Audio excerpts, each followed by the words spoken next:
देश का interest Iran versus Israel में बना हुआ है, क्योंकि बाजार के हाल बुरे हैं, पेट्रोल महंगा ना हो जाए इसकी चिंता है। ऐसी बहुत सी चीजें इस युद्ध से जुड़ी हुई हैं। तो आज पब्लिक इंटरेस्ट में आपको सब कुछ बताएंगे कि युद्ध के विश्व युद्ध में बदलने के कितने चांसेस हैं। युद्ध हुआ तो कौन किस पाले में होगा। युद्ध क्षेत्र में एबीपी संवाददाता जगविंदर पटियाल डटे हुए हैं, उनसे अपडेट भी लेंगे ताजा। पहले देखिए हिजबुल्लाह को एक हफ्ते में दूसरा कौन सा बड़ा झटका लगा है।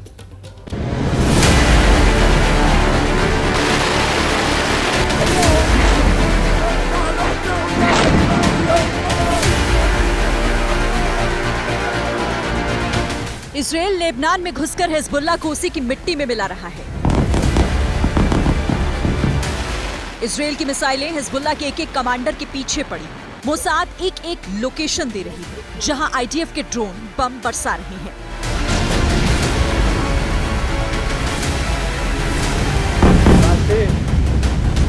हिजबुल्लाह पर लगातार दूसरा जुमा भारी पड़ा है। पिछले शुक्रवार नसरल्ला मारा गया।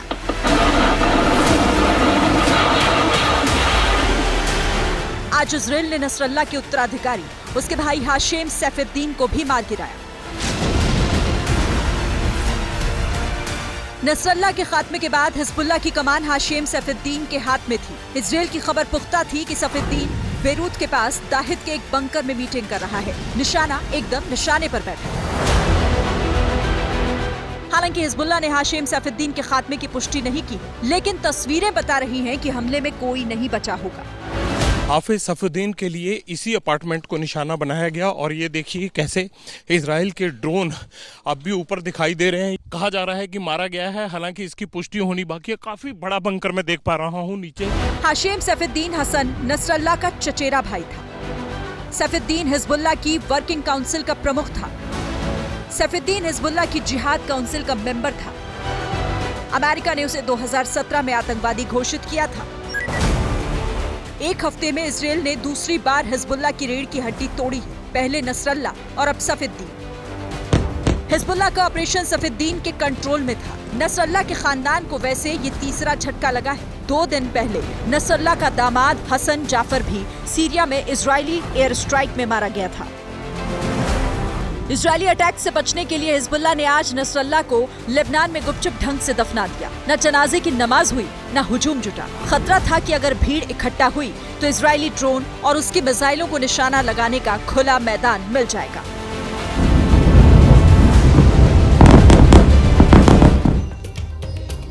उन्नीस सौ 82 में इजराइल ने लेबनान में पीएलओ पर सबसे बड़ा हमला किया था, जिसमें 20,000 लोग मारे गए थे। इजराइल का वही जुनून हिजबुल्लाह के खिलाफ दिख रहा है। युद्ध क्षेत्र से एबीपी न्यूज संवाददाता जगविंदर पटियाल की ये रिपोर्ट देखिए कि इजराइल के गुस्से की आग कैसे पूरे बेरूत को जला रही है।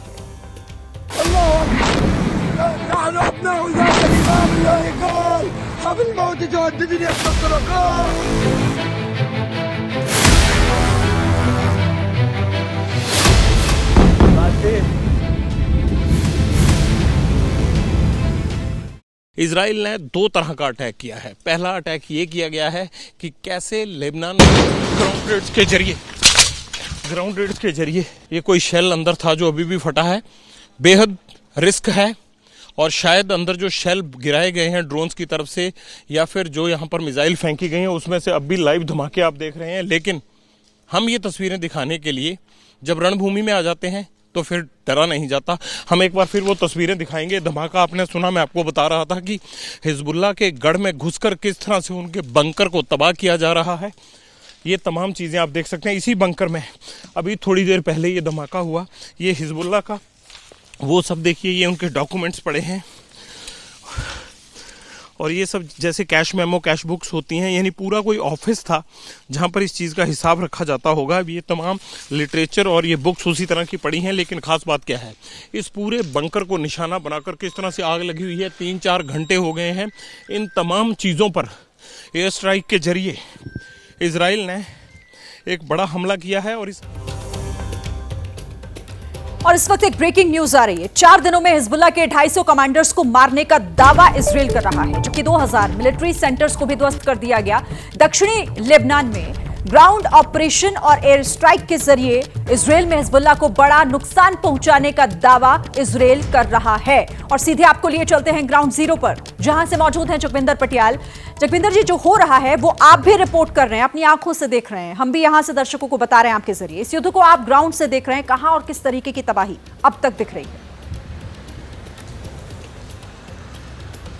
देखिए, इजराइल हर तरफ से अटैक कर रहा है। उसको ये लग रहा है कि अगर हिजबुल्लाह बेरूत और उसके आसपास के इलाकों में प्लानिंग कर रहा है तो वहां पर अटैक किया जा रहा है। और इजराइल ये भी कोशिश कर रहा है कि किस तरह से साउथ लेबनान में ग्राउंड रेड्स के जरिए आगे बढ़ना है। कुल मिलाकर खतरा बहुत ज़्यादा है और दोनों ही तरफ से कोशिश ये की जा रही है कि आखिरकार कैसे लेबनान को नुकसान पहुंचाया जाए, कैसे हिजबुल्लाह को कमज़ोर किया जाए, कैसे उसके कमांडर्स की रणनीति को फेल किया जाए और कैसे इन तमाम चीज़ों को लेकर वो इजराइल ये दबाव बना पाए कि चाहे वो ईरान हो, चाहे वो यमन हो, चाहे वो बाकी के जो मुल्क, चाहे वो हूती समुदाय हो, जो कोशिश कर रहे हैं कि किसी भी तरह से हिजबुल्लाह कमज़ोर नहीं होना चाहिए, उसे कमज़ोर किया जाए। सीरिया की तरफ पलायन बढ़ा है, लोग वहाँ ना भाग पाएँ और बाद में वो खतरा ना बने।